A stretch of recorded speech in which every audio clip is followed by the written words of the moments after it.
donc il y a 5 personnes dont moi. Donc à ma droite, Georges Bonnier, ex-adjoint directeur à l'époque de l'Institut national de métrologie au CNAM, qui a changé de dénomination. Et cet institut est devenu le laboratoire commun de métrologie à l'ENOCNAM, qui est dirigé par Marc Imbert, professeur Marc Imbert. À ma droite, toujours Gilles Calchera, qui est responsable métrologie au CIRAD, donc un centre international de recherche en agronomie. Et puis à ma gauche, professeur Bassaoui Abdelaziz, qui a monté un master orienté qualité métrologie à l'université de Kali Ayad à Marrakech. Et tout à gauche, Fadel Kébé, vice-président du CAFMET, du Comité africain de métrologie, et enseignant-chercheur à l'UCAD, à l'université Cheikh Anta Diop de Dakar. Et donc, et moi-même, Abderrafi Cherki, enseignant-chercheur à l'université d'Angers et président du Comité africain de métrologie. Alors, on a voulu effectivement dérouler cette table ronde, proposer cette table ronde parce qu'il y a de véritables besoins en métrologie en Afrique. Quand on sent ce qui s'est passé au travers aussi de l'histoire du CAFMET et des événements du CAFMET, on est intervenu donc pour représenter le CAFMET dans plusieurs pays, dans une dizaine de pays, et c'est le moment de faire un bilan intéressant sur les besoins de la métrologie en Afrique, dans le cadre de ces rencontres francophones sur la qualité et la mesure qui se déroulent à Nantes et qui se terminent aujourd'hui, le 30 mars 2017. Donc les rencontres francophones sur la qualité et la mesure ont permis d'avoir un carrefour d'échanges et donc beaucoup d'échanges autour de la qualité et la mesure pour n'importe quel type d'organisme, et comme c'est transversal, tous les secteurs d'activité sont concernés, donc y compris la santé, l'environnement, les énergies renouvelables. Quand je parle de santé, c'est santé vétérinaire et humaine.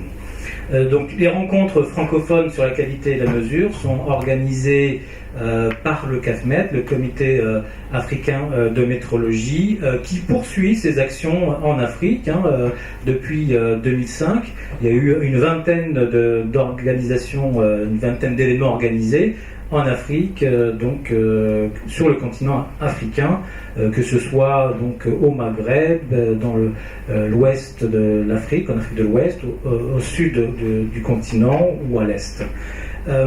Donc au travers des expériences vécues en tant qu'organisateur des événements du CAFMET, orientés métrologie et qualité, on a des expériences qui ont été rencontrées sur le terrain également par les différentes personnes qui sont à côté de moi, Gilles Calchera, Georges Bonnier, Fadel Kébé, Abdelaziz Bassaoui. Donc on va essayer d'être le plus précis possible sur les différentes séquences qu'on vous propose concernant cette table ronde.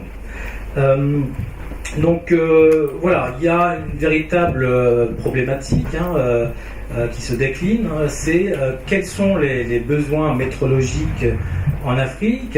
Quand on parle de qualité, on parle de métrologie dans tous les secteurs d'activité. Il est essentiel qu'à un moment donné, on puisse identifier ces besoins et que ces besoins, bien entendu, répondent donc à un contexte national, régional au niveau de l'Afrique. J'ai demandé à Georges Bonnier de faire un état des lieux sur ce qui se passe en Afrique en ce qui concerne l'organisation de la métrologie en Afrique. Il va vous parler dans un premier temps de cela. Et puis on aura deux témoignages de terrain qui seront donnés par Gilles Calchera et puis Georges Bonnier. Et puis on échangera avec l'auditoire pendant 20 minutes. Donc ce sera une séquence questions-réponses et donc 20 minutes dédiées à l'auditoire. et puis on bavardera, on proposera des solutions qui peut-être seront mises en application, je l'espère bien, avant de parler effectivement de cette notion autour des formations et de la diffusion de la culture météorologique en Afrique. Et là, je demanderai donc à Abdelaziz Bessaoui et puis Fadel Kébé d'en parler, car il y a un véritable besoin. Et puis on conclura, on essaiera de conclure, de tenir le temps. Et donc il est prévu normalement que la conclusion soit faite à 15h30. Donc voilà, je vais donner d'abord la parole à Georges Bonnier pour nous établir un état de la situation, un état des lieux en ce qui concerne la météorologie, l'organisation de la météorologie en Afrique. Georges, à toi la parole. Merci, Rafi. Je me rapproche de vous parce que même si ma voix s'est améliorée, je ne suis pas sûr qu'elle soit encore parfaite. Alors, Abderrafi a parlé de précision. Moi, je dirais qu'en termes d'exactitude, si j'ai bien compté, on a 90 minutes.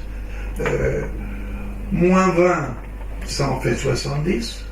On est 5. Et plus, avec les questions, si je compte bien, on doit parler à plus de 10 minutes par personne.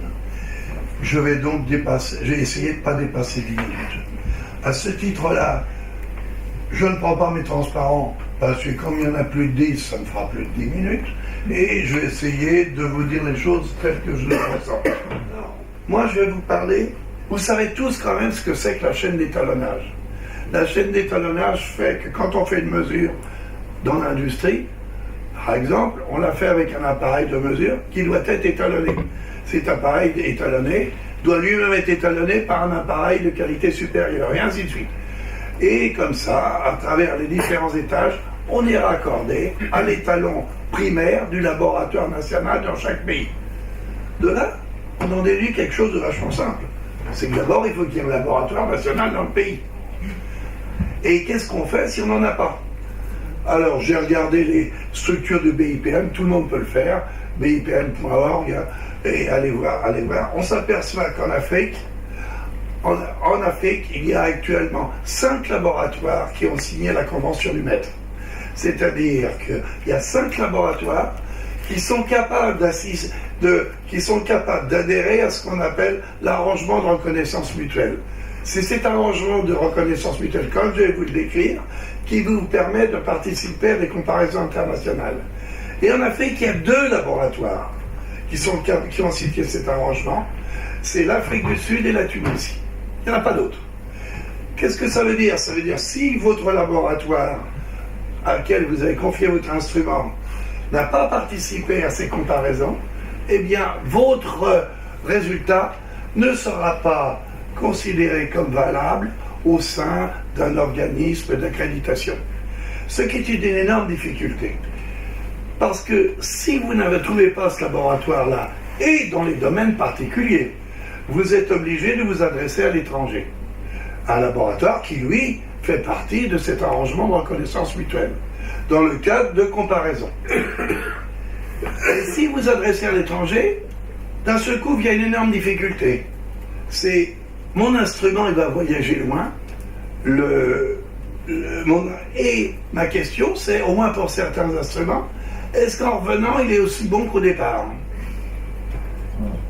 Et là, c'est très spécifique à l'Afrique.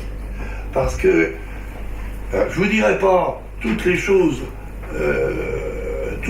qui sont difficiles, mais tous les pays n'ont pas signé le carnet ATA. Alors, ne vous inquiétez pas, le carnet ATA, c'est un document qui vous permet de transporter un instrument à la main ou par un transporteur et de franchir la douane sans avoir à stocker d'instruments en douane. Vous voyez donc que vous pouvez avoir une confiance dans le transport d'instruments. Mais les pays africains n'ont pas tous signé cet accord d'ATA. Ce qui fait que personnellement, j'ai déjà eu 2 instruments qui ne sont jamais sortis de la douane. Personne ne sait où ils sont. Donc je dis, faites attention, c'est une vraie difficulté parce que supposons que vous participez à une comparaison internationale et que l'instrument ne sort pas de la douane, et bien toute la comparaison est foutue. Alors ça, c'est une vraie difficulté. Quelle est la solution? La solution, c'est d'avoir plusieurs instruments de référence.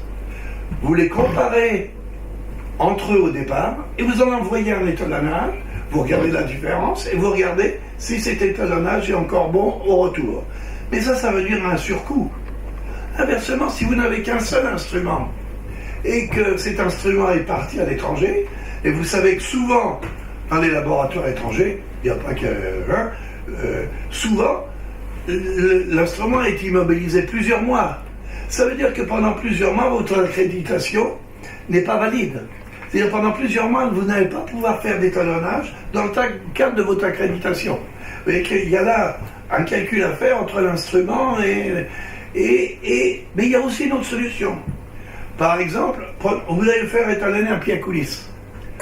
Au départ, vous prenez une pièce stable, bien connue, tout ça, sans qu'elle ait besoin d'être étalonnée.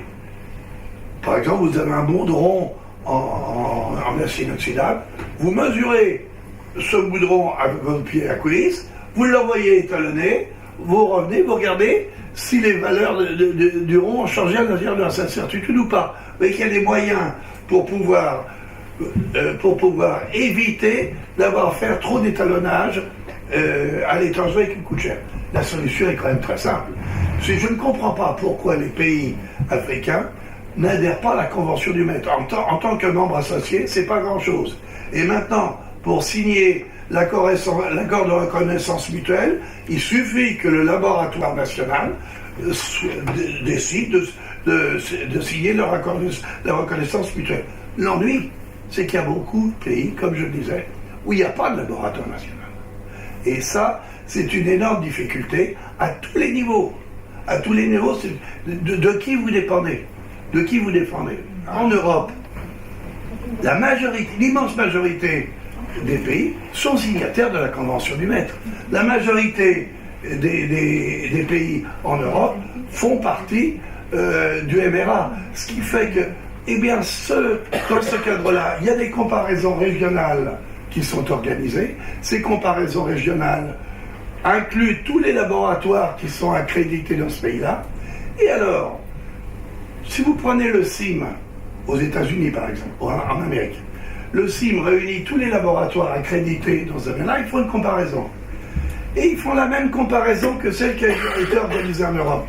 Qu'est-ce que ça veut dire? C'est qu'à la fin, on connaît la différence entre un laboratoire d'une boucle et un laboratoire d'une autre boucle.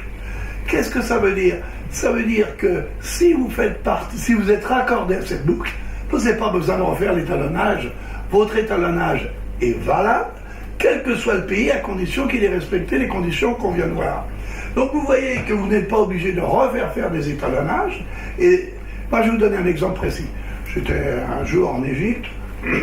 L'Égypte a voulu exporter du coton aux États-Unis. Les États-Unis ont reçu le coton, ont dit est-ce qu'on a étalonné, est-ce qu'on a vérifié la quantité, le degré hygrométrique du coton? Et ils ont dit oui, ils ont montré le papier. Et oui, il dit oui, mais le laboratoire était-il accrédité? Est-ce qu'il avait été? Il ne l'était pas. Il a fallu refaire les étalonnages au coût d'un étalonnage aux USA. Et vous voyez que c'est la catastrophe. Alors, tout ça pour vous dire qu'il faut faire attention, il faut faire pression pour que les organismes adhèrent au carnet ATA pour pouvoir transporter facilement, à la Convention du Mètre, au MRA et participer à des comparaisons internationales. Dans l'ensemble du monde entier, en Afrique, le seul pays qui participe réellement à des comparaisons internationales, je ne parle pas des autres, c'est l'Afrique du Sud, et ça représente 0,2% de l'ensemble des comparaisons internationales au monde, pour dire rien. C'est-à-dire qu'en Afrique, il n'y a pas de comparaison. Voilà. Alors ça, c'est l'extrémité haute de la chaîne. Dis-moi combien... moi j'en profite pour te poser des questions. Hein. Il y a quand même, et puis de faire une remarque en même temps, il y a des choses qui sont faites en Afrique depuis maintenant 2006. Il y a quand même une organisation qu'on appelle Afrimet, il y a des organisations régionales, donc il y a un regroupement de pays qui font que ça bouge au niveau métrologique. Et ça, c'est des mots. dans la pratique, Afrimet, je suis d'accord pour vous mentionner Afrimet. Afrimet, c'est une organisation régionale en Afrique qui est essentiellement active par le biais qui est effectivement essentiellement active par le biais de l'Afrique du Sud. Ce qui fait que les autres pays ont du mal à y aller, pour plusieurs raisons. D'abord la langue. Ensuite, c'est plus facile d'aller en France pour beaucoup de pays. Je ne parle pas de la France parce que je veux faire une promotion. Je dis simplement que un vol Casa-Paris, c'est de la rigolade, alors qu'un vol Casa-Pretoria, c'est une vraie difficulté. Alors, tout ça, c'est des choses pratiques. Mais Abderrafi a raison. J'ai oublié de parler de l'organisme. Dans le cadre du MRA, chaque région a une activité régionale avec un nom particulier. Euramed pour l'Europe, Afrimed pour l'Afrique, Cohomed pour la Russie, le CIM pour les États-Unis. Mais peu importe, tout ça, ça se regroupe dans un ensemble, un ensemble général qui permet de coordonner les boucles. Merci Georges. Merci Georges. Donc si vous voulez plus d'informations sur l'organisation d'Afrique, je vous invite à regarder le site internet www.afrimet.org.